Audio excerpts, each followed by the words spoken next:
क्योंकि आप ही हमारी पार्टी की आन बान शान हैं और आप ही के बदौलत हम सब लोकसभा और विधानसभा पहुंचते हैं। और हमारी पार्टी ऐसी पार्टी है जो कि एक सामान्य कार्यकर्ता देश का प्रधानमंत्री भी बनता है और प्रदेश का मुख्यमंत्री भी बनता है। तो मैं ऐसी पार्टी की एक कार्यकर्ता हूं और मैं भाग्यशाली हूं कि मैं ऐसी पार्टी की कार्यकर्ता हूं। मुझसे पहले सभी वक्ताओं ने आपको बताया कि कैसे हमारे माननीय प्रधानमंत्री जी इस देश को एक आत्मनिर्भर ताकत बनाने के लिए, विश्व गुरु बनाने के लिए और एक विकसित भारत बनाने के लिए 10 सालों से प्रयास कर रहे हैं। और मैं तो आज यहाँ पर हमारे सारे ही किसान भाई हैं, हमारे युवा हैं, हमारे बुजुर्ग हैं और मैं विशेषकर आज महिलाओं को कहना चाहूंगी, क्योंकि आप लोगों के लिए और मेरे लिए और हम सभी के लिए हमारे माननीय प्रधानमंत्री जी ने दृढ़ इच्छा शक्ति की वजह से हम सभी को 33% आरक्षण दिया है। तो हमारी जिम्मेदारी तो सबसे ज्यादा है। और अगर घर की लक्ष्मी, घर की महिला ठान ले कि वोट तो मोदी जी को ही जाएगा, तो ऐसी कोई ताकत नहीं है कि वोट इधर उधर जाए। तो आप सब से मैं निवेदन करती हूं कि आप सबको एक एक घर से वोट निकालने का काम करना है। हम सबको, भागीरथ जी और ज्योति जी तो हर घर पहुंचे या नहीं पहुंचे, आप सबको घर घर पहुंचना है, प्रचार प्रसार करना है और इनको भरपूर वोटों से जिताना है। पिछली बार का मार्जिन भी हमको तोड़ना होगा। 25 की 25 सीटें, 25 की 25 हमको एक जो मोतियों की माला हम भेजेंगे ना दिल्ली, 25 के 25 सांसद, उसमें इनकी गिनती सबसे ऊपर आनी चाहिए कि सबसे भारी मतों से ये जीत कर जाएंगे। और इस बार 400 पार होने वाला है कि नहीं होने वाला? 400 पार। तो हम सब मिलकर हमारे दोनों ही प्रत्याशियों को भरपूर वोटों से जिताएं और हमारे शायद माननीय प्रधानमंत्री जी भी पधारने वाले हैं, माननीय मुख्यमंत्री जी भी पधारने वाले हैं। तो मैं आप सबका धन्यवाद देती हूं। जय जय श्री राम। मैं हमारी नागौर से प्रत्याशी बहन ज्योति मिर्धा जी को आमंत्रित करूंगी कि वे आए और जनता के सामने झोली फैलाकर अपना आशीर्वाद मांगे उनसे।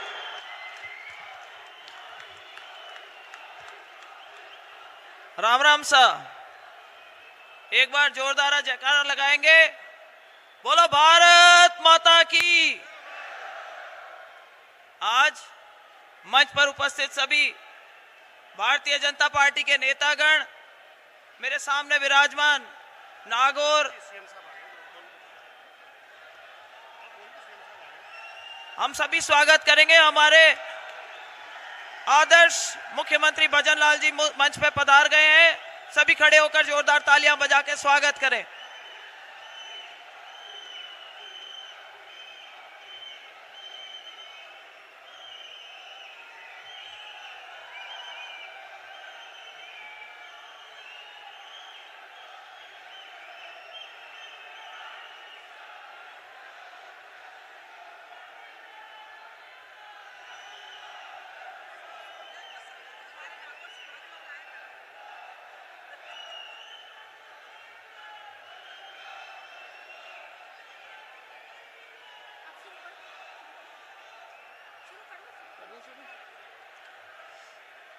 मैं आज मेरे सामने विराजमान अजमेर और नागौर लोकसभा क्षेत्र से पधारे सभी लोगों का स्वागत करती हूं कि आज आपने आदरणीय मोदी जी के आने के आगमन के स्वागत के लिए इतनी जोरदार सभा का यहाँ पर आयोजन किया। आज पुष्कर राज की इस ऐतिहासिक पवित्र नगरी में, जिसे राजस्थान की गुलाबबाड़ी कहा जाता है, आप लोग इतनी भारी संख्या में यहाँ पर पधारे हमारे समर्थन में, उसके लिए आप सबका बहुत बहुत धन्यवाद, बहुत बहुत आभार। मैं ज़्यादा लंबा समय नहीं लेकर, क्योंकि प्रधानमंत्री जी भी टेक ऑफ कर चुके हैं और भागीरथ जी भी अपना आप लोगों के बीच में उद्बोधन देना चाहेंगे, मैं बहुत ही थोड़े से में आप लोगों से यही निवेदन करूंगी कि आज भारतीय जनता पार्टी का स्थापना दिवस है। ऐसे ऐतिहासिक मौके पे दुनिया में सबसे पॉपुलर हमारे नेता आदरणीय नरेंद्र मोदी जी आज पुष्कर पधार रहे हैं। हम सब के समर्थन में यहाँ पर ये सभा आयोजित करी। मैं कहना चाहूंगी ऐसे में ऐसे प्रधानमंत्री जो ऐसी ऐतिहासिक पार्टी के लिए आज यहाँ पधारेंगे, भाई ऐसी पार्टी जिसमें अभी हाल ही में जब चुनाव हुए तो भजनलाल जी जैसे साधारण कार्यकर्ता को मुख्यमंत्री बनाया, एक ऐसी पार्टी जो हम जैसे नेता जो दूसरी पार्टियों से आए उनको गले लगाया। तो भाई वास्तव में कारण ही है कि आज अगर ये विश्व में सबसे बड़ी पार्टी है तो इसी कारण से है क्योंकि ये सबको मान्य है, सर्वमान्य है। जो इसमें जुड़ना चाहता है वो सभी का स्वागत करते हैं, आदर सम्मान करते हैं। मैं कहना चाहूंगी आज हम प्रधानमंत्री मोदी जी को मजबूत करने की नीयत से यहाँ पर एकत्रित हुए हैं। एक ऐसे प्रधानमंत्री जो भारत का परचम दुनिया में सबसे ऊपर लहराए, 2047 तक हमारा देश विकसित हो, हम हमारी जो गुलामी की मानसिकता से है उससे बाहर निकलें, हम आत्मनिर्भर हों। एक ऐसे प्रधानमंत्री जो हमें प्रेरित करते हैं एक जिम्मेदार नागरिक बनने के लिए और इस देश को आगे बढ़ाने के लिए। हम विश्वास दिलाना चाहेंगे यहाँ से सबसे कि भाई हम नरेंद्र मोदी जी के साथ खड़े हैं, उनके परिवार का हिस्सा है। और अगर आप मेरी बात से सहमत हैं तो दोनों हाथ ऊपर उठाइए, मुट्ठी बंद कीजिए और एक बार पुनः जयकारा लगाइए। बोलो भारत माता की। राम राम सर। इससे शॉर्ट तो ही नहीं सकता। हाँ, अब मैं हमारे अजमेर लोकसभा के प्रत्याशी माननीय भागीरथ चौधरी जी को आग्रह करूंगी कि वे आए और अपना संबोधन प्रदान करें।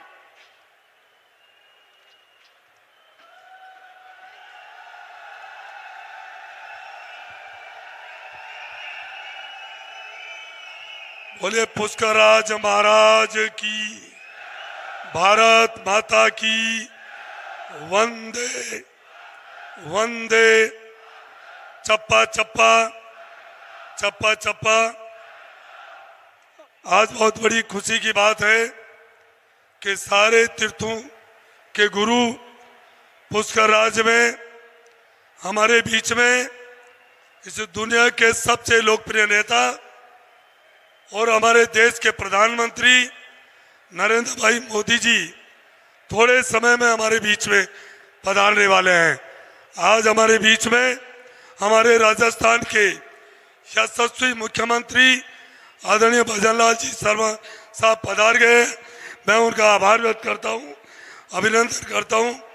आज मंच पर विराजे हुए हमारे उप मुख्यमंत्री बहन दिवा कुमारी जी, उप मुख्यमंत्री डॉक्टर प्रेमचंद बैरवा जी, सभी मंत्रीगण, सभी विधायकगण, सभी जनप्रतिनिधिगण, सभी पार्टी के पदाधिकारीगण और सामने उपस्थित सभी मेरे अन्नदाता किसान भाइयों, प्रबुद्धजनों, माताओं बहनों, नौजवान साथियों और मेरे मीडिया के भाइयों, आज हमें खुशी है कि आज हमारे देश के यशस्वी प्रधानमंत्री के नेतृत्व में और हमारे राजस्थान में हमारे यशस्वी मुख्यमंत्री जी ने 3 महीने में जो काम किया है, मैं कह सकता हूं कि 5 साल में पूर्ववर्ती सरकार ने नहीं किया। 3 साल के अंदर इन्होंने सबसे बड़ी ईआरसीपी का जो ईआरसीपी लागू करी, उससे हमारे अजमेर लोकसभा क्षेत्र और हाँ विशेष तौर से हमारी नागौर से प्रत्याशी बहन ज्योति जी मिर्धा का भी मैं आभार व्यक्त करना चाहूंगा कि आप भी यहाँ, हम तो उम्मीदवार आपके बीच में आए, आपसे निवेदन करना चाह रहे हैं कि आप हम सबको बनाने वाले हो, आप देवतुल्य हो। आप हमारे को आशीर्वाद देकर जो 25 की 25 राजस्थान की में हमारे मुख्यमंत्री जी के नेतृत्व में सीटें आने वाली है, इसमें अजमेर और नागौर दोनों लोकसभा में भारी मतों से आप जिता के भेजे। मैं कह रहा था हमारे यशस्वी मुख्यमंत्री जी ने सबसे पहला, मैं कह सकता हूं मुख्यमंत्री जी आने वाली सैकड़ों पीढ़ी आपको याद करेगी। आपने ईआरसीपी लागू करके हमारे अजमेर लोकसभा क्षेत्र उसमें सारा आ रहा है, हर खेत को पानी मिलेगा, हर हाथ को काम मिलेगा, नौजवान को रोजगार मिलेगा, बेरोजगारी खत्म होगी, किसान के घर में खुशहाली आएगी और हमारे गाँव में इतनी खुशहाली आएगी आने वाली पीढ़ी याद रखेगी। उसके अलावा आपने किसान सम्मान निधि के रूप में 2000 रुपए का और इजाफा करके आपने दिया है, उसके लिए मुख्यमंत्री जी का हम आभार व्यक्त करते हैं। आपने डीजल और पेट्रोल के दाम कम किए, आपने गैस सिलेंडर को 450 का आपने किया, अनेक आपने काम किए। 3 महीने में मैं कह सकता हूं कि आने वाले समय में आपने जो 3 महीने में काम किया है वो ऐतिहासिक है। राजस्थान की जनता आपको याद कर रही है और हमारे देश के यशस्वी प्रधानमंत्री नरेंद्र भाई मोदी जी ने गरीब को गणेश मानकर काम किया है। चाहे शौचालय हो, चाहे उज्ज्वला योजना हो, चाहे किसान सम्मान निधि हो, अनेक चाहे जनधन खाते के तहत करोड़ों बैंकों में खाते खोलकर जो गरीब कल्याण का काम किया है। आज हमारा देश में 25 करोड़ से ज्यादा की जनता गरीबी की रेखा से बाहर निकली है। आज जो पहले 2014 के पहले हमारा देश आर्थिक रूप से 11वें पायदान पे था, आज 5वें पायदान पे आ गया। और अब की बार 400 पार, अब की बार फिर एक बार मोदी सरकार जी आते ही मैं दावे के साथ कह सकता हूं हमारा देश 30वें पायदान पे आएगा और वो दिन दूर नहीं। हमारा देश परम वैभव पर, हमारा देश खुशहाल राष्ट्र बनेगा, संपन्न राष्ट्र बनेगा। मैं इतने आप सबसे निवेदन करना चाहूंगा कि आप हमें आशीर्वाद दें। कार्यकर्ताओं का मान सम्मान में कोई कमी नहीं छोड़ूंगा। आपके और पार्टी के दामन पे कभी दाग नहीं लगने दूंगा। आज पावन दिवस है, आज हमारे देश के लिए, भारतीय जनता पार्टी के लिए बहुत बड़ा पावन दिवस है। आज स्थापना दिवस है। सबको भारतीय जनता पार्टी के स्थापना दिवस की आप सबको बहुत बहुत बधाई। मैं आप सबको प्रणाम करता हूं और आपसे निवेदन करता हूं, आप सब भागीरथ बनकर आप मुझे आशीर्वाद दें। मैं आपकी 5 साल सेवा करूंगा।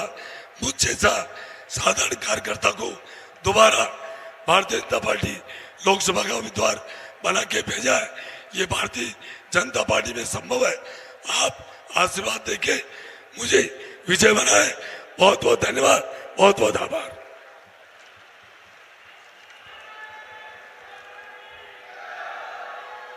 हमारे बीच में टोंक मालपुरा से लगातार 3 बार विधायक बनने वाले राजस्थान सरकार के कैबिनेट मंत्री भाई कन्हैयालाल चौधरी जी से आग्रह करूंगी कि वे मंच पर आएं और हम सबको संबोधन प्रदान करें। भारत माता की। नागौर अजमेर लोकसभा क्षेत्र से आज हमारे प्रत्याशी के विजय संकल्प यात्रा के लिए हमारे आशीर्वाद देने के लिए हमारे बीच में पधार रहे हैं आदरणीय देश के यशस्वी प्रधानमंत्री मोदी जी के सभी सम्मानित मंच और सामने विराजे हुए सभी देवतुल्ला कार्यकर्ता बंधु। जिस तरह से पिछले 10 वर्षों के अंदर देश की जो तकदीर बदली है, तस्वीर बदली है, आज हमारा देश विश्व में जिस तेजी के साथ आगे बढ़ते हुए विश्व में जहां हम 11वें स्थान पे थे 2014 में, आज विश्व में हम 5वीं ताकत के रूप में बने।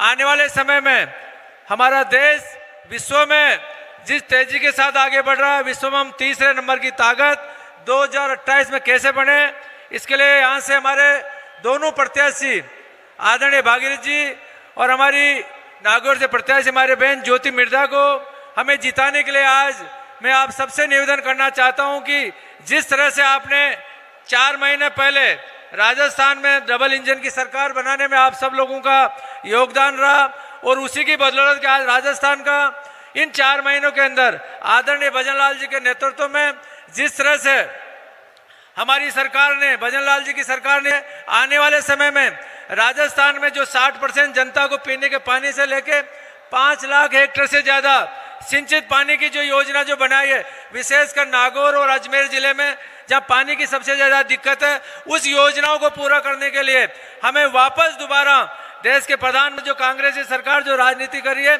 इस योजनाओं को पूरा करने के लिए हमें जल्दी से जल्दी पूरी ताकत के साथ 19 तारीख और 26 तारीख को यहां से दोनों प्रत्याशियों को जिता के भेजना, यही निवेदन करते हैं। आज हमारे बीच में हमारे यशस्वी प्रधानमंत्री, देश के विश्व के सबसे लोकप्रिय नेता हमारे बीच में पधारे हैं, उनका हम सब अभिनंदन करते हैं। आप सबसे मैं पुनः निवेदन करता हूं कि हमारे भारी मतों जीता है। धन्यवाद। स्वागत है भाई, स्वागत है मोदी जी का, स्वागत है, स्वागत है भाई, स्वागत है मोदी जी का, स्वागत है, स्वागत है भाई, स्वागत है, स्वागत है भाई, स्वागत है मोदी जी का, स्वागत है, स्वागत है भाई, स्वागत है ब्रह्मा की नगरी में मोदी जी का, स्वागत है, स्वागत है भाई, स्वागत है मोदी जी का, स्वागत है। मोदी जी हमारे बीच में कुछ ही पलों में, कुछ ही क्षणों में हमारे मंच पर पधारने वाले हैं। स्वागत है भाई, स्वागत है,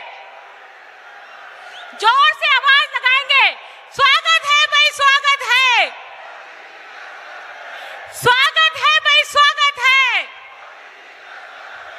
स्वागत है भाई, स्वागत है, स्वागत है भाई, स्वागत है। मेरे दाएं और बाएं तरफ जितने भी आम जनता जनार्दन आई है, उन सब से निवेदन करूंगी कि आवाज इतनी जोरों से आनी चाहिए कि मोदी जी तक सुनाई दे। स्वागत है भाई, स्वागत है, स्वागत है भाई, स्वागत है, स्वागत है भाई, स्वागत है इस ब्रह्मा जी की नगरी में मोदी जी का, स्वागत है, स्वागत है भाई, स्वागत है, स्वागत है भाई, स्वागत है।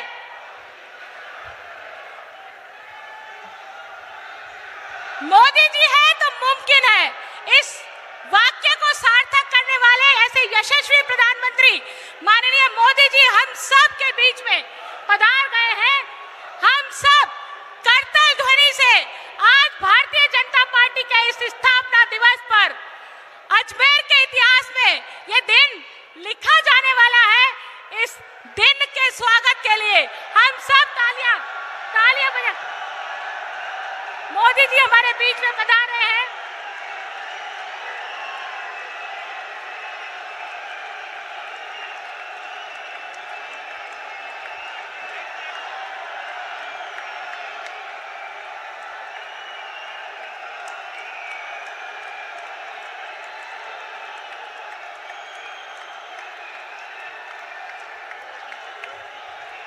मोदी स्वागत, मोदी जी के स्वागत के लिए स्वागत है भाई, स्वागत है, स्वागत है भाई, स्वागत है, स्वागत है भाई, स्वागत है,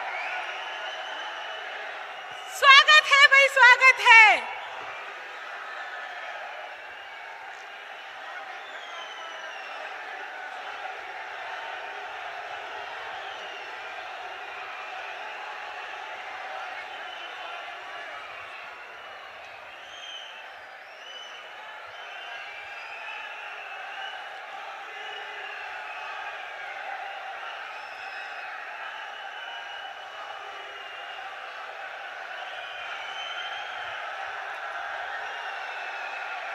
हम सब के बीच में हमारे देश के यशस्वी प्रधानमंत्री माननीय मोदी जी विराजमान हुए हैं।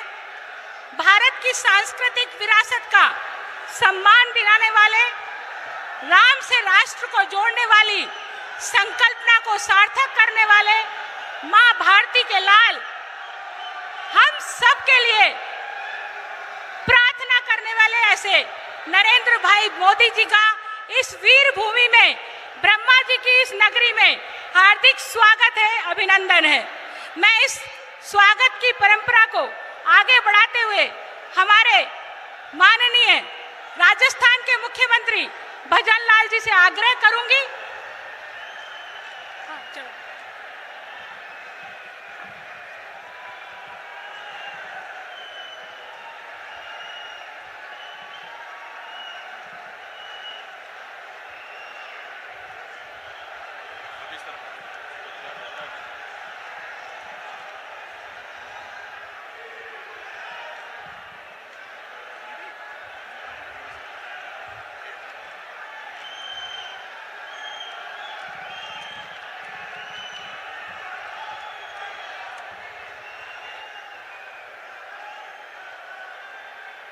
भाजपा के कर्मठ सिपाही के नाते से माननीय मोदी जी ने आज स्थापना दिवस पर हमारे संस्थापकों के सामने पुष्प गुच्छ चढ़ाए हैं। मैं अब माननीय भजनलाल जी भाई सबको आग्रह करूंगी कि वे माननीय प्रधानमंत्री जी को राजस्थान की आन बान शान का प्रतीक पचरंगी साफा पहनाकर उनका अभिनंदन करें।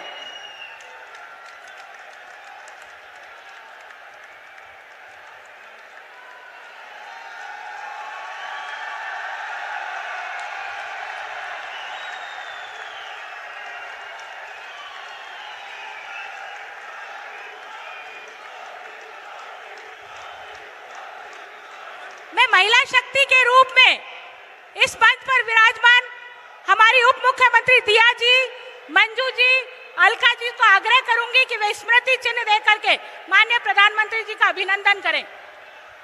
जिला प्रमुख जी और नगर निगम की चेयरमैन साहब को भी आग्रह करूंगी कि वे भी पधारें।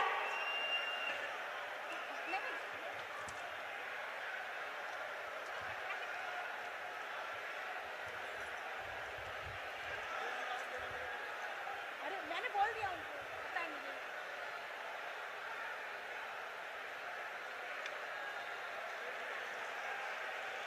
मैं आग्रह करूंगी हमारे संगठन के क्लस्टर प्रभारी और प्रदेश के महामंत्री जितेंद्र जी गोठवाल जी से, ओम प्रकाश जी बड़ाना जी से, हमारे प्रदेश के पदाधिकारी हैं, उनको आग्रह करूंगी कि वे आए और आज भारतीय जनता पार्टी के इस स्थापना दिवस पर 45वां स्थापना दिवस है, इस अवसर पर 45 कमल के फूल का गुच्छा देकर के उनका अभिनंदन करें।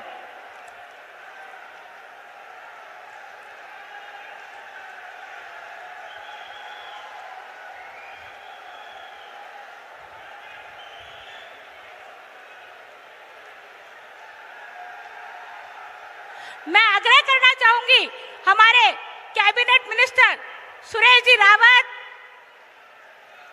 हमारे कन्हैयालाल जी चौधरी जी और माननीय सभी विधायक गणों से कि वे बड़ी माला से माननीय प्रधानमंत्री जी का स्वागत करें, अभिनंदन करें।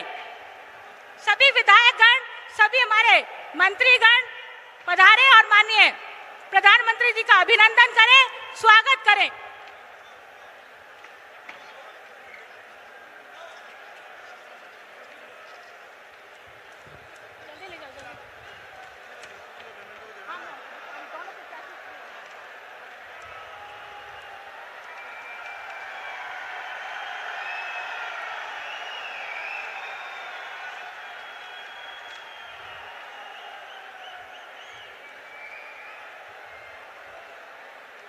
थोड़ी सी व्यवस्था बना ले। अशोक जी थोड़ा पीछे हो जाए, थोड़ी सी व्यवस्था बना। मैं अब आग्रह करना चाहूंगी अपने स्थान पर विराजमान हो और हमारे अजमेर से लोकसभा के प्रत्याशी भाई भागीरथ चौधरी जी और ज्योति मिर्धा जी जो नागौर के प्रत्याशी हैं, उनसे निवेदन करना चाहूंगी कि हमारे लोक देवता तेजाजी महाराज का स्मृति चिन्ह माननीय प्रधानमंत्री जी को प्रदान करें।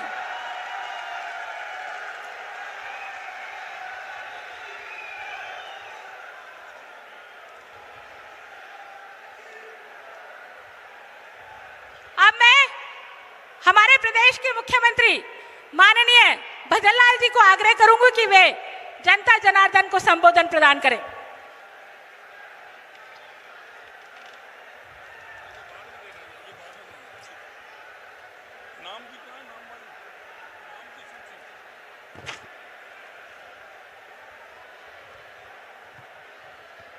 बोलिए भारत माता की, भारत माता की, भारत माता की। आज हमारी पार्टी का स्थापना दिवस है, तो भारतीय जनता पार्टी जिंदाबाद,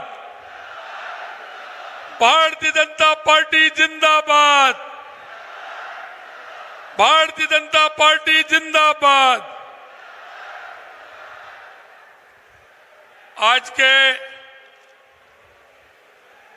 इस अजमेर नागौर लोकसभा की इस विशाल सभा में हमारे देश के यशस्वी प्रधानमंत्री और दुनिया के सबसे बड़े नेता यशस्वी नरेंद्र मोदी जी हमारे बीच में आए। एक बार जोरदार तालियों के साथ स्वागत और अभिनंदन।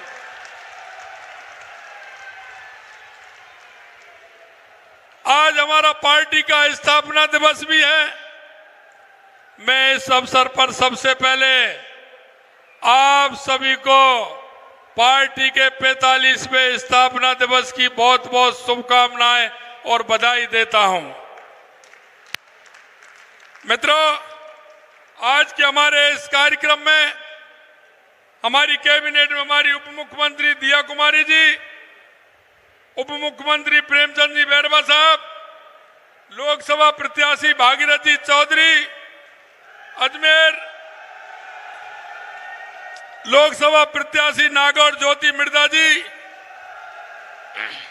राष्ट्रीय मंत्री अलका गुर्जर जी, प्रदेश महामंत्री जितेंद्र गोठवाल साहब, हमारे प्रदेश के महामंत्री ओम प्रकाश जी भड़ाना, प्रसन्नजन जी मेहता साहब, हमारे कैबिनेट में साथी सुरेश रावत जी, कन्हैयालाल चौधरी साहब, विजय सिंह जी चौधरी साहब, डॉक्टर मंजू मागवाड़ जी, माननीय हमारे वरिष्ठ नेता लाखावत जी, सीआर चौधरी साहब एवं मंच पर विराजमान सभी हमारे नेतागण। मित्रों, मैं आज सौभाग्य का दिन है कि आज हमारे पार्टी का स्थापना दिवस है और इस ब्रह्मा की नगरी में माननीय हमारे बीच में प्रधानमंत्री जी हमको आशीर्वाद देने के लिए पधारे हैं। मैं निश्चित रूप से राजस्थान के इस भूमि पर उनका स्वागत करता हूं, अभिनंदन करता हूं, वंदन करता हूं। मित्रों, भाजपा ने इस देश के विकास और प्रगति के इतिहास में काम किया है। हमारी पार्टी के सदस्यों ने राष्ट्र हित को अपना मूल मंत्र माना है और वे सबसे ऊपर राष्ट्र की सेवा करने का हमारा संकल्प है। यह दिन हमें याद दिलाता है कि कैसे एक दल ने एक एक कार्यकर्ता में राष्ट्रीय हित की सेवा करने का संकल्प और शक्ति प्रदान की है। माननीय हमारे देश के यशस्वी प्रधानमंत्री नरेंद्र मोदी जी ने हमारी इस पार्टी के एक एक कार्यकर्ता को, एक एक हमारे बूथ के कार्यकर्ता को, एक एक हमारे शक्ति केंद्र के कार्यकर्ता को जो सम्मान और मान दिलाने का काम किया है, मैं माननीय प्रधानमंत्री जी का बहुत बहुत अभिनंदन करता हूं। आज हमारी पार्टी जिस जगह खड़ी है वह हमारे मनीषी, हमारे नेताओं के त्याग और तपस्या का यह परिणाम है। जनसंघ की स्थापना और भाजपा के गठन से लेकर के अब तक दशकों में हमने क्या क्या झेला है वो आप सभी को पता है। हमारे जनसंघ के जो हमारे अध्यक्ष डॉक्टर श्यामा प्रसाद मुखर्जी जी ने सबसे पहले, क्योंकि 21 अक्टूबर 1951 को जनसंघ की स्थापना हुई थी और उन्होंने 23 जून 1953 को उनकी उस ध्येय को लेकर के कि इस देश में 2 विधान, 2 प्रधान, 2 निशान नहीं चलेंगे, और उन्होंने इस बात को लेकर के धारा 370 को हटाने के लिए हमारे डॉक्टर श्यामा प्रसाद मुखर्जी ने आवाज उठाई। और मैं कहना चाहता हूं 1951 में देश की आजादी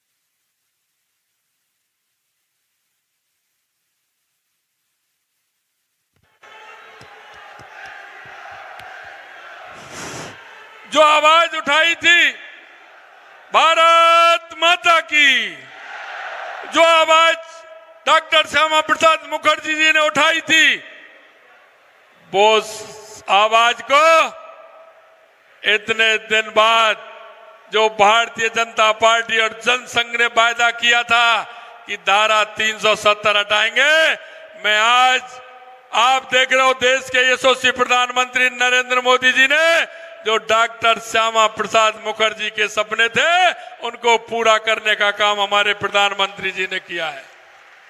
मित्रों, मैं आपसे यही कहना चाहता हूं, हमारी पार्टी के अंदर जिस तरह से हिमाचल में 1989 में भाजपा की राष्ट्रीय कार्यकारिणी में संकल्प लिया गया था कि मंदिर वहीं बनाएंगे, लोग हमारा मजाक उड़ाते थे, लेकिन आप देख रहे हैं देश के यशस्वी प्रधानमंत्री जी नरेंद्र मोदी जी के नेतृत्व में शिलान्यास भी हुआ और 22 जनवरी को रामलला का दिव्य और भव्य मंदिर बना, उसकी प्राण प्रतिष्ठा का काम भी हुआ। ऐसे में यशस्वी प्रधानमंत्री नरेंद्र मोदी जी को मैं बधाई देना चाहता हूं, जिन्होंने 89 का सपना भी पूरा किया और 1951 की पार्टी का जो वादा था वो भी पूरा किया।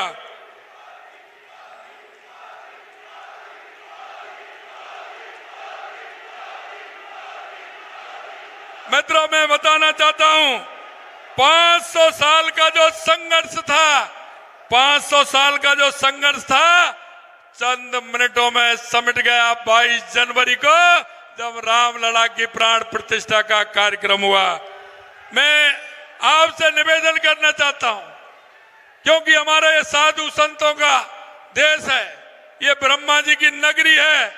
संतों ने कहा था 3 दिन के उपवास के लिए, मैं कहना चाहता हूं प्रधानमंत्री जी ने प्राण प्रतिष्ठा से पहले 11 दिन का उपवास किया था। 11 दिन का उपवास, 11 दिन का उपवास कठोर तप करके रामलला के प्राण की प्रतिष्ठा की थी। इतना ही नहीं, यह निरंतर तपस्या और माननीय हमारे प्रधानमंत्री जी का दृढ़ इच्छा शक्ति और उनका उपवास करने का अभ्यास आपको नजर आता है कि 11 दिन तक उन्होंने उपवास किया था। मैं आज के इस मौके पर पार्टी के करोड़ों कार्यकर्ताओं को आदरणीय प्रधानमंत्री जी की उस तपस्या की कोटि कोटि नमन करता हूं कि माननीय यशस्वी प्रधानमंत्री जी ने जिस तरह से तपस्या की है और आज पूरे देश को उनकी वो तपस्या और कार्यकर्ताओं के लिए जो मार्ग प्रशस्त किया है, उन्होंने जिस तरह से कार्यकर्ताओं को दिशा देने का काम किया है। माननीय प्रधानमंत्री जी देश की साख अंतर्राष्ट्रीय स्तर पर बढ़ाने के साथ साथ ही देश भर में हमारी धार्मिक सांस्कृतिक विरासत के प्रतीक मंदिरों जीर्णोद्धार कर आध्यात्मिक उत्थान का काम भी कर रहे हैं। हमारे पीएम साहब सनातन धर्म सभ्यता सांस्कृतिक परंपरा को पूरी दुनिया में फिर से स्थापित करने का काम भी कर रहे हैं। प्रधानमंत्री जी ने काशी विश्वनाथ कॉरिडोर मंदिर परिसर का जीर्णोद्धार कर इसे इतना सुंदर बना दिया कि श्रद्धालुओं का मन प्रफुल्लित हो जाता है। मित्रों, प्रफुल्लित हो जाता है। प्रधानमंत्री ने 2013 की भीषण आपदा से प्रभावित उत्तराखंड के केदार धाम की भव्यता को निखारने का काम भी किया है। और हमारे चारों धाम हैं, हमारे जब बुजुर्ग जाते हैं तीर्थ करने के लिए, चाहे हमारे चारों धाम यमुनोत्री, गंगोत्री, केदारनाथ, बद्रीनाथ को जोड़ने वाली सड़कों को सौगात देकर हमारे उन सभी जो पूर्वज हमारे जो जाते हैं, हमारे तीर्थ करने जाते हैं, उनका मार्ग भी प्रशस्त करने का काम किया है। माननीय हमारे यशस्वी प्रधानमंत्री जी ने उज्जैन में महाकाल मंदिर में महाकाल लोक निर्माण करवाकर मंदिर को अलौकिक भव्यता प्रदान करने का काम किया है। मैं आज से निवेदन करना चाहता हूं कि माननीय यशस्वी प्रधानमंत्री जी ने हमारी देश की संस्कृति और विरासत दुनिया में नंबर 1 करने का काम हमारे यशस्वी प्रधानमंत्री जी ने किया है। मैं उनसे निवेदन करना चाहता हूं मित्रों कि हमारे राजस्थान ने लगातार 2014 और 2025 में लगातार 25-25 सीट दिए। 2014 और 19 में मैं आपसे यही कहना चाहता हूं मित्रों, 25 सीट तो अब की बार आप देंगे, लेकिन उसका मार्जिन बड़ा होगा। कोई भी सीट ऐसी नहीं होगी जो 5 लाख वोटों से हम कम जीते हैं। मैं ऐसा आप सभी से निवेदन करना चाहता हूं। हमारी सरकार को 3 महीने आए हुए हैं, लेकिन जो माननीय प्रधानमंत्री जी की गारंटी, यानी कि पूरी होने की गारंटी आपने देखा है। हमारी सरकार ने जो माननीय प्रधानमंत्री जी ने जो गारंटी दी है, हम 45% गारंटियों को 3 महीने के अंदर हमारी सरकार ने पूरा किया है। मैं इतना ही आप सभी से निवेदन करना चाहता हूं। एक बार जोरदार तालियों के साथ माननीय हमारे प्रधानमंत्री जी का स्वागत। भारत माता की, भारत माता की, भारत माता की।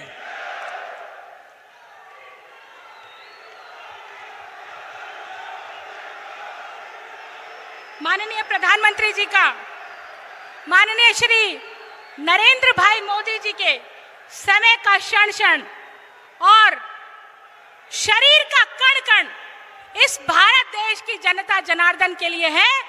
ऐसे यशस्वी प्रधानमंत्री माननीय मोदी जी हमारे बीच में पधार गए हैं।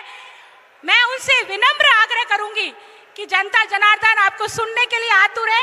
आप पधारें और हम सबको अपना मार्गदर्शन प्रदान करें, अपना संबोधन प्रदान करें।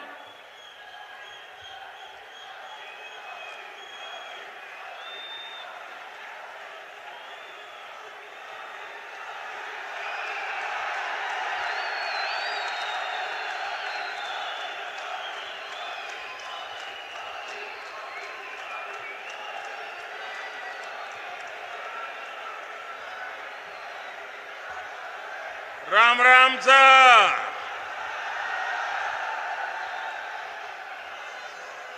मैं सबसे पहले तो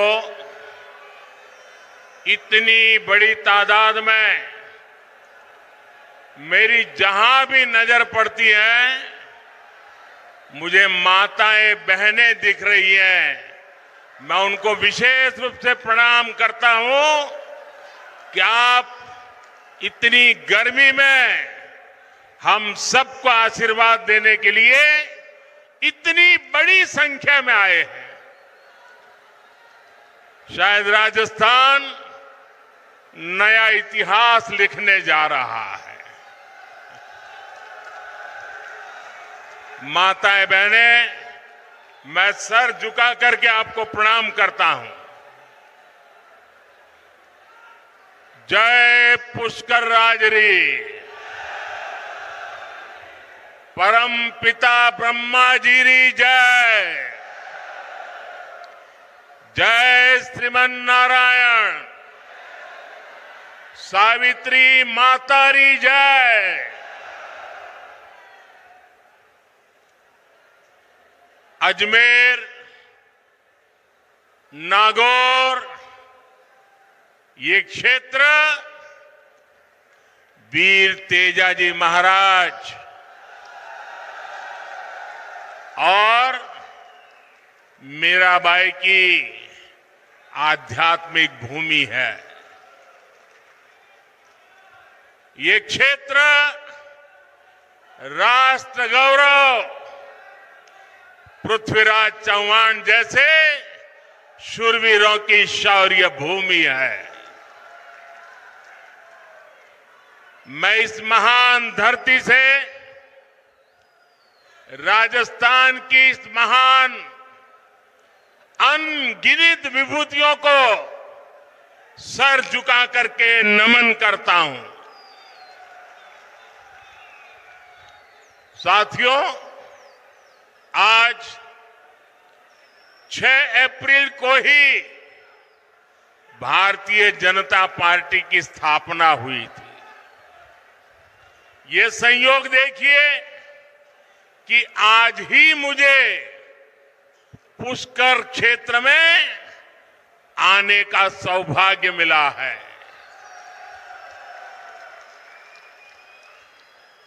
ब्रह्मा जी तो नियंता है, निर्माता है, और भारतीय जनता पार्टी भी नए भारत के निर्माण के लिए प्रतिबद्ध है। और सबसे बड़ी बात,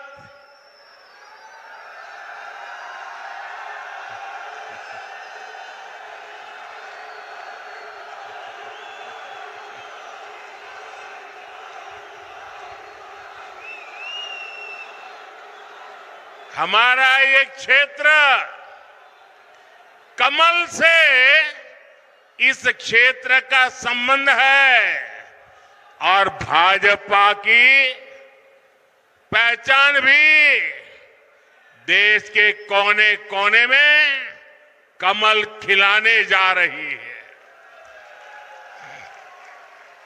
और इसलिए पूरा देश कह रहा है, हर माता बहनें कह रही है, हर नौजवान कह रहा है, फिर एक बार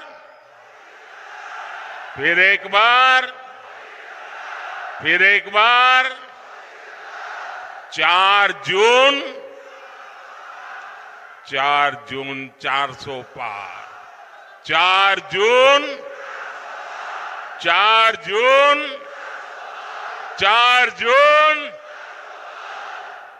साथियों, देश के इतिहास में कभी कभी ऐसे मौके आते हैं जब उस देश के नागरिकों का एक फैसला अगले सैकड़ों वर्षों का भविष्य तय करता है। 2024 का ये चुनाव ऐसा ही बड़ा अवसर है। ये कोई सामान्य चुनाव नहीं है। आप याद करिए, कितने दशकों से हमारे देश में जोड़ तोड़ वाली सरकारें चली रही थी। गठबंधन की मजबूरियां, हर किसी के अपने स्वार्थ, इस सब में देश का हित पीछे छूट गए थे। कांग्रेस के समय में गांव, गरीब, किसान, मजदूर, महिलाएं, युवाओं, इनका जीना मुश्किल हो गया था। हर दिन अखबारों में या तो घोटालों की खबरें छपती थी या आतंकी हमलों की खबरें आती थी। लेकिन 2014 से देश में एक बड़े बदलाव की शुरुआत हुई। दशकों बाद देश को आप सब जागरूक मतदाताओं ने पूर्ण बहुमत वाली सरकार देश को दी। आज भारत समंदर पर बड़े बड़े पुल बना रहा है। आज भारत पहाड़ों में भी सुरंगें बनाकर सीमा की सुरक्षा बढ़ा रहा है। अब जब अजमेर से वंदे भारत ट्रेन रफ्तार भरती है तो विदेशी भी हैरान हो जाते हैं। अब राजस्थान में एक से बढ़कर एक एक्सप्रेस वे बन रहे हैं, डेडिकेटेड फ्रेट कॉरिडोर बन रहे हैं। भाजपा के शासन में राजस्थान विकास की नई ऊंचाई की ओर बढ़ रहा है। साथियों, कांग्रेस जहां रहती है वहां विकास हो ही नहीं सकता। कांग्रेस ने ना कभी गरीब की परवाह की और ना ही कभी वंचितों, शोषितों, युवाओं के बारे में सोचा। कांग्रेस के लिए यही कहा जा सकता है, एक तो करेला, दूसरे नीम चढ़ा। एक तो परिवारवादी पार्टी और दूसरा उतना ही भ्रष्टाचारी पार्टी। आप याद करिए, कांग्रेस सरकार में राजस्थान को लेकर कैसी खबरें आती थी। युवाओं के भविष्य से खिलवाड़ वाली पेपर लीक की खबरें आए दिन वही पढ़ने को मिलता था। अपराधियों और माफियाओं के बेलगाम अपराध की खबरें, बेटियों के साथ अत्याचार की खबरें, पानी की विकराल होती समस्या की खबरें, कांग्रेस सरकार में लूट की हिस्सेदारी को लेकर सिर फुटव्वल की खबरें आया करती थी। देश में राजस्थान की चर्चा केवल नकारात्मक कारणों से होने लगी थी, लेकिन जब से बीजेपी आई है, अब चर्चा पेपर माफियाओं पर हो रही कार्रवाई की हो रही है। अब खबरें अपराधियों पर कस रहे कानून के शिकंजे की आती हैं। यहां भाजपा सरकार के आने के 100 दिन के भीतर ही वर्षों से लटकी ईआरसीपी पर सहमति बन गई है। ईआरसीपी से राजस्थान के एक बड़े इलाके में पानी का संकट खत्म होने जा रहा है। जिस तेज रफ्तार से देश का विकास होना चाहिए, वो तेज रफ्तार सिर्फ और सिर्फ भाजपा ही दे सकती है। साथियों, कल कांग्रेस पार्टी ने एक झूठ का पुलिंदा जारी किया है, अपना घोषणा पत्र जारी किया है। झूठ का ये पुलिंदा कांग्रेस की एक बहुत बड़ी सच्चाई, कांग्रेस को बेनकाब करने वाला एक घोषणा पत्र है। आप देखिए, हर पन्ने पर भारत के टुकड़े करने की बू आ रही है। कांग्रेस के घोषणा पत्र में वही सोच झलकती है जो सोच आजादी के समय मुस्लिम लीग में थी।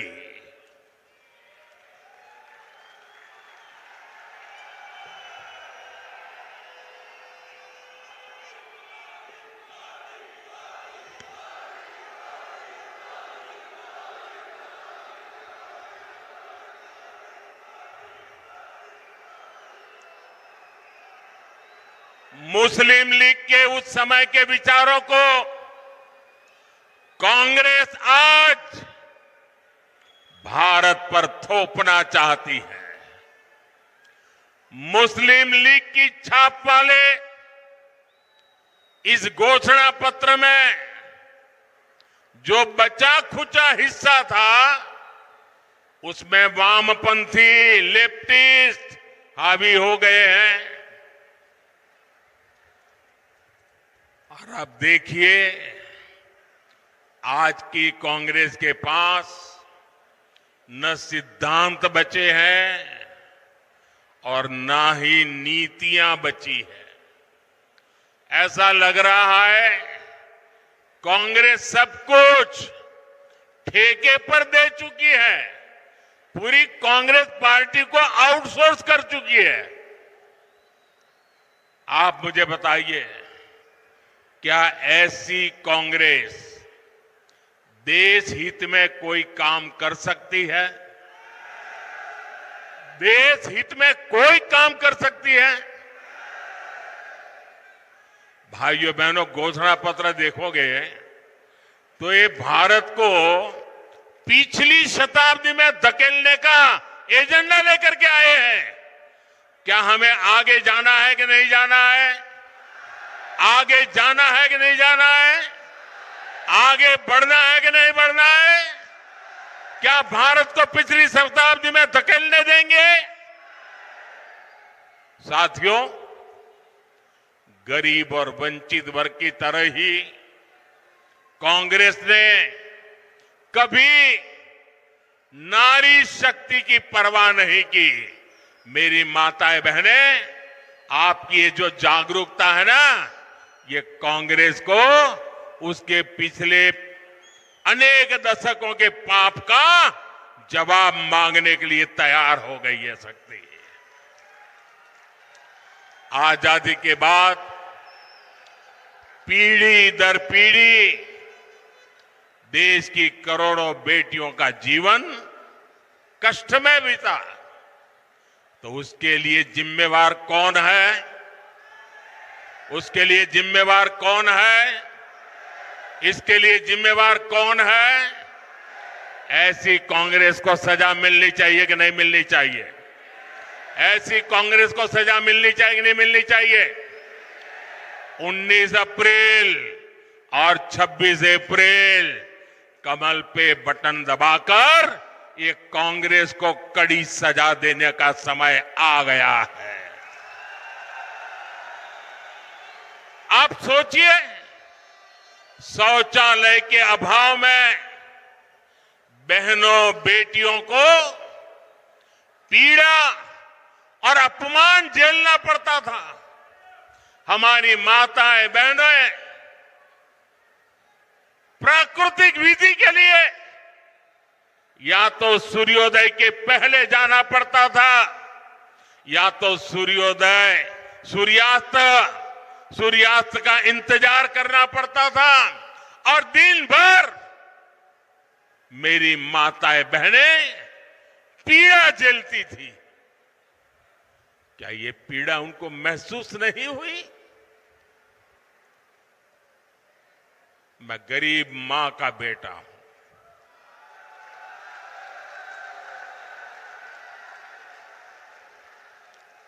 इसलिए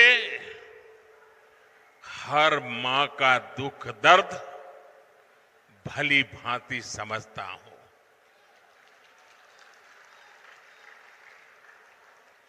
करोड़ों गरीब परिवार की बहनों को धुएं में खाना पकाना पड़ता था, और जब वो धुएं में खाना पकाती है ना, तो एक दिन में जानकार लोग कहते हैं एक दिन में 400 सिगारेट जितना धुआं ये मेरी माताओं बहनों के फेफड़े में जाता था। क्या इन माताओं बहनों को इस पीड़ा से मुक्ति मिलनी चाहिए कि नहीं मिलनी चाहिए? पानी लाने के लिए दूर दूर तक चलकर जाना होता था। मैं गुजरात का हूं। राजस्थान और गुजरात में पानी का संकट हम सब ने भली भांति देखा है, और इसके सारा बोझ हमारी माताओं बहनों पर पड़ता था। सर पे बहुत बड़ा वजन उठा करके पानी लेने जाना पड़ता था। भाइयों बहनों, गर्भ के समय हमारी माताओं बहनों को जो पोषक आहार चाहिए, ताकि गर्भ में जो बच्चा है वो तंदुरुस्ती के साथ उसका जन्म हो, उसकी भी परवाह नहीं की। आज आपका ये बेटा, आपके गर्भ में जो बच्चा है ना, उसकी भी चिंता करता है।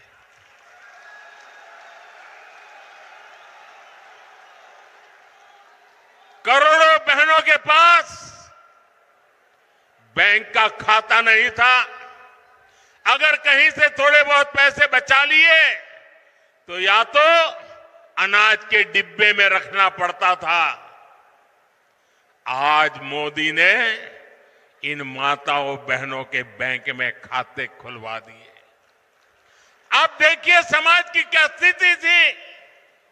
अगर परिवार में खेत है तो पुरुष के नाम पर, घर है तो पुरुष के नाम पर, गाड़ी है तो पुरुष के नाम पर, दुकान है तो पुरुष के नाम पर, और अगर पति नहीं रहा तो बेटे के नाम पर। हमारी माताओं बहनों के नाम कुछ नहीं होता था। और ये आपका बेटा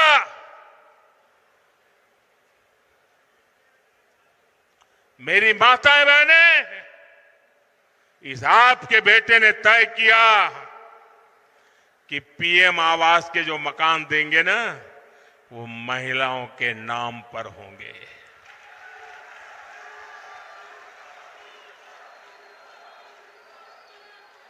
हमारी माताओं बहनों को रोजगार के अवसर नहीं थे।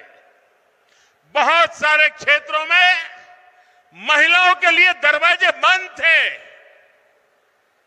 साथियों, आपने 2014 में आपके इस बेटे को आशीर्वाद दिया। आपने मुझे आशीर्वाद दिया। गरीब के इस बेटे ने देश की मातृशक्ति का जीवन आसान बनाने के लिए पूरी शक्ति लगा दी। बीजेपी सरकार ने 12 करोड़ शौचालय बनाए और हमारी माताएं बहनें कहती हैं, ये शौचालय तो हमारा इज्जत घर है। उज्ज्वला योजना ने 10 करोड़ गरीब परिवार की बहनों को धुएं से मुक्ति दी। गरीबों के जो 4 करोड़ घर बने, उसमें से ज्यादातर घर महिलाओं के नाम किए। 11 करोड़ परिवार की बहनों के घर पहली बार नल से जल पहुंचा है। गर्भवती महिलाओं को पोषण के लिए उनके खाते में सीधे 15,000 करोड़ रुपए भेजे हैं, ताकि गर्भ में बच्चा तंदुरुस्त हो। हमने 25 करोड़ से ज्यादा बहनों के जनधन बैंक खाते खोले। मुद्रा योजना ने बिना गारंटी का ऋण पाने वाली जो कुल लोग हैं, उसमें से 70% ये मेरी माताएं बहनें उसकी लाभार्थी है। हमने पिछले 10 साल में 10 करोड़ बहनों को स्वयं सहायता समूहों से जोड़ा, सेल्फ हेल्प ग्रुप से जोड़ा। हमने 1 करोड़ बहनों को लखपति दीदी बनाया है। और मेरी माताएं बहनें, आप मुझे भरपूर आशीर्वाद दीजिए। मेरा सपना है 3 करोड़ माताओं बहनों को मैं लखपति दीदी बनाना चाहता हूं। भाइयों बहनों, ये हमारा राजस्थान वीर माताओं की भूमि है। यहां गोद में जो बच्चे पलते हैं ना, तो वीर माताओं के संस्कार से वीर बच्चे पैदा होते हैं। सेना में जाइए, मेरे राजस्थान की चमक दमक, और सिर्फ वो चमक दमक वो लंबी लंबी मूछ वाले नौजवानों के कारण ऐसा नहीं, ये वीर माताओं के कारण है। ये वीर माताओं के कारण है। लेकिन बेटा तो सेना में जा सकता था, ये मेरी वीर बेटियां नहीं जा सकती थी। मोदी ने वो दरवाजे भी खोल दिए हैं, मेरी बेटियां सेना में जा रही है। मैंने सैनिक स्कूल के दरवाजे खोल दिए हैं। गर्भावस्था के दौरान जब उस बच्चे को मां की सबसे ज्यादा जरूरत होती है, लेकिन वो रोजी रोटी कमाने के लिए कुछ ही दिन में नौकरी पर चली जाती है, छोटे से नन्हे बच्चे को छोड़ के जाना पड़ता था। ये दर्द भी आपका ये बेटा भली भांति समझता है, और इसलिए ऐसी बेटियां जो काम करती हैं, उनके लिए प्रसूति के बाद 26 हफ्ते की छुट्टी यानी आधा साल 6 महीने की छुट्टी हमारी सरकार ने दी है। हमने पार्लियामेंट में 3-3 दशक से लटका हुआ नारी शक्ति वंदन अधिनियम से अब पार्लियामेंट में, असेंबली में, संसद में और विधानसभा में हमारी माताओं बहनों के लिए सीटों का आरक्षण पक्का कर दिया है। ऐसी तो अनगिनत योजनाएं, उसका परिणाम है कि आज भारत की नारी शक्ति के हौसले बुलंद है। और तभी मैं कहता हूं कि नीयत सही तो नतीजे सही। मुझे गर्व होता है, आज गांव की बेटियां ड्रोन उड़ा रही है। जो कभी साइकिल नहीं चला पाती थी, वो आज ड्रोन पायलट बनकर के गांव में खेती में मदद कर रही है। आज खेल के मैदान में हमारी बेटियां कमाल कर रही है। आज इसरो के बड़े प्रोजेक्ट्स को हमारी महिलाएं हैंडल कर रही हैं। आज दुनिया में महिला पायलट्स का सबसे ज्यादा प्रतिशत भारत में है, जो विमान उड़ाती है। साथियों, बीते 10 वर्ष में नारी कल्याण के लिए हमने जो किया है, ये सूची बहुत लंबी है। आपको भी लगता है अरे मोदी जी इतना सारा कर दिया, ये भी किया, वो भी किया, इधर भी किया, इतना भी किया। मेरे राजस्थान के भाइयों बहनों, मेरे देश के भाइयों बहनों, ये जो किया है वो भले कितना ही ज्यादा क्यों ना हो, कितना ही अच्छा क्यों ना हो, लेकिन मोदी के मन की बात बता देता हूं, ये जो कुछ भी किया है ना, वो तो अभी ट्रेलर है, ट्रेलर।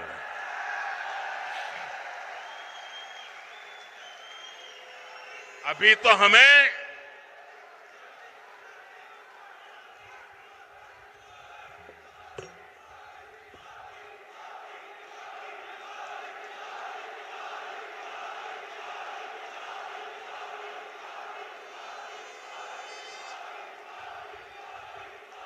अभी तो ये ट्रेलर है। हमें देश को बहुत आगे लेके जाना है, और इसलिए मैं कहता हूं, आपका सपना ये मोदी का संकल्प है। हमें 2047 तक भारत को विकसित बनाना है। हमें भारत को दुनिया की तीसरी बड़ी आर्थिक ताकत बनाना है। हमें हर प्रकार से भारत को आत्मनिर्भर बनाना है। ये तभी संभव होगा जब देश की आधी आबादी की भागीदारी का विस्तार होगा। माताओं, बहनों, बेटियों का सुख, सुविधा, सम्मान, सुरक्षा और समृद्धि, ये मोदी की गारंटी है। और इसलिए देश की नारी शक्ति भी कह रही है, मोदी को जिताएंगे। हर नारी कह रही है, हर नारी की गारंटी है। साथियों, मोदी आप सबके बीच से आप ही की तरह एक सामान्य परिवार से उठ करके आया है। आज भाजपा का स्थापना दिन मनाया जा रहा है। मुझे कमल के फूल भेंट में दिए गए हैं, लेकिन एक जमाना था मैं भी आप ही की तरह बूथ पे काम करता था, लोगों के घर पे झंडा लगाने जाता था, दीवारों को चित्रन पेंट करता था, कभी पोस्टर लगाने जाता था, कभी जिंदाबाद जिंदाबाद के जहां जुलूस निकालता था। आप ही के बीच से निकल करके आज मैं आपके यहां पहुंचा।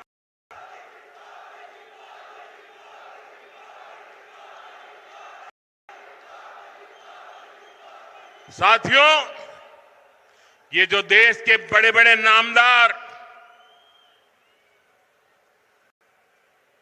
कांग्रेस और शाही परिवार के बड़े बड़े नामदार इस कामदार को गाली देते हैं, वो नामदार है, शायद गाली देना उनका वो अधिकार मानते होंगे।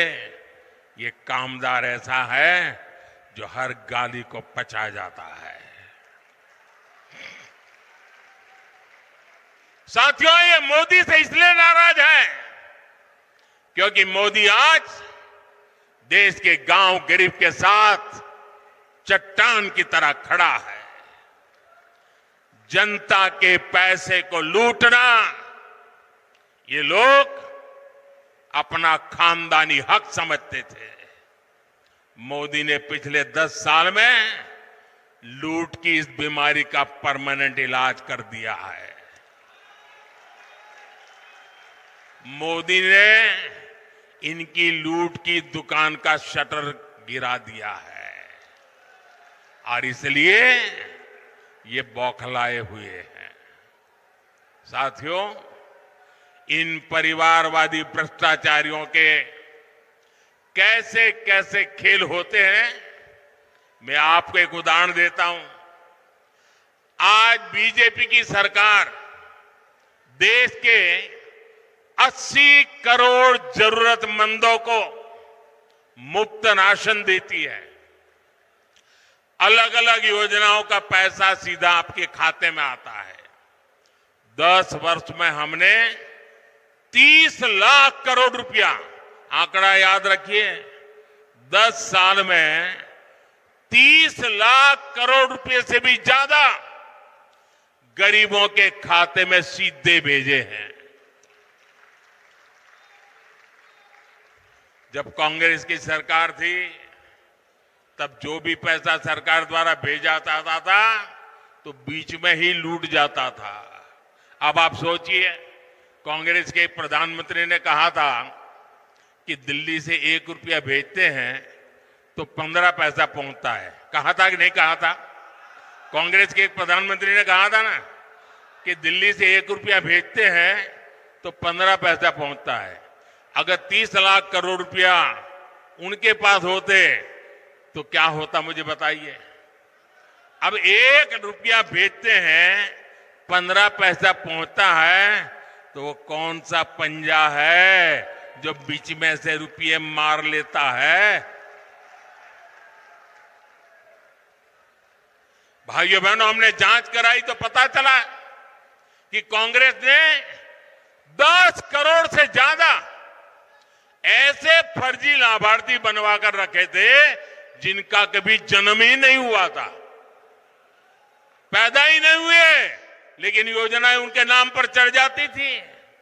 यानी 10 करोड़ फर्जी नामों पर आपके हक का हजारों करोड़ रुपया सीधे कांग्रेस के बिचौलिए के पास जा रहा था। मोदी ने ये खेल बंद कर दिया। मैंने जांच एजेंसियों को खुली छूट दी है। आपने देखा होगा कांग्रेस के एक सांसद के यहां से 300 करोड़ से ज्यादा नगद, आप कल्पना कर सकते हैं जी, 300 करोड़ रुपए नगद अलमारी में ढेर के ढेर पड़े थे और पकड़े गए। टीवी पर आपने देखा होगा। आप हैरान हो जाएंगे, ये बैंक के पास नोट गिनने के जो मशीन होते हैं ना, मुझे कितनी बैंकों से लाया लेकिन मशीन थक गए गिनते गिनते, मशीन बंद हो जाते थे, पैसे निकलते ही जा रहे थे।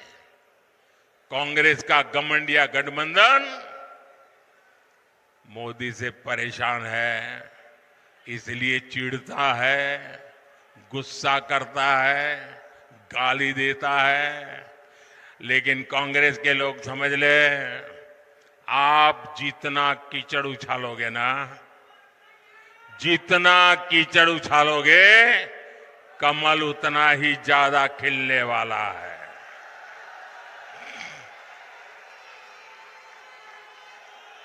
और आप देखिए, मैं कहता हूं भ्रष्टाचार हटाओ, वो कहते हैं भ्रष्टाचारी बचाओ।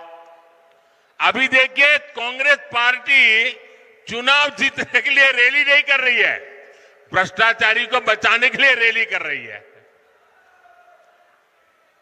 ये कितना भी बोलते रहे, भ्रष्टाचार के खिलाफ मोदी की लड़ाई जारी रहेगी। मुझे बताइए, मुझे लड़ाई जारी रखनी चाहिए कि नहीं? इस देश से भ्रष्टाचार जाना चाहिए कि नहीं? भ्रष्टाचार खत्म होना चाहिए कि नहीं होना चाहिए? आपके आशीर्वाद है ना? आपके आशीर्वाद है ना? आपके आशीर्वाद है तो मैं लड़ता रहूंगा। और भाइयों बहनों, मेरी सरकार का तीसरा कार्यकाल बहुत दूर नहीं है। पहले 100 दिन में भ्रष्टाचार के खिलाफ बीजेपी सरकार और भी बड़े फैसले लेने जा रही है। मैं तैयारी करके बैठा हूं, सारी तैयारी शुरू कर दी है। और इसलिए मैं कहता हूं, 10 साल में जो कार्रवाई देखी वो तो ट्रेलर है, अभी तो बहुत कुछ होना बाकी है। साथियों, राजस्थान में आने वाली 19 अप्रैल और 26 अप्रैल को मतदान होगा। अब आप देखिए, राम मंदिर बना, आप लोग खुश है कि नहीं है? राम मंदिर बना, आप लोग खुश है कि नहीं है? आपके मन को शांति मिली कि नहीं मिली? अब मुझे बताइए, चलो भाई राम मंदिर बन गया, लेकिन उसकी प्राण प्रतिष्ठा में जाने का विरोध करना, यह शोभा देता है क्या? इतना ही नहीं, अगर कोई प्राण प्रतिष्ठा में आ गया तो उसको कांग्रेस पार्टी से 6 साल के लिए निकाल दिया। क्या इस देश में ऐसा हो सकता है भाई? प्रभु राम के बिना आप देश की कल्पना कर सकते हो? हमारे यहां तो सुबह शाम मिलते हैं तो राम राम सा करके शुरू करते हैं भाई। और अंतिम विदाई में भी राम बोलो राम से ही जाते हैं जी। उस राम के खिलाफ इतना गुस्सा मेरे दिमाग में नहीं बैठ रहा है भैया।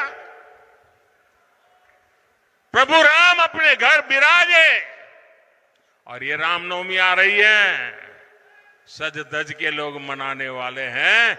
हम देखते हैं कितना विरोध करते हो।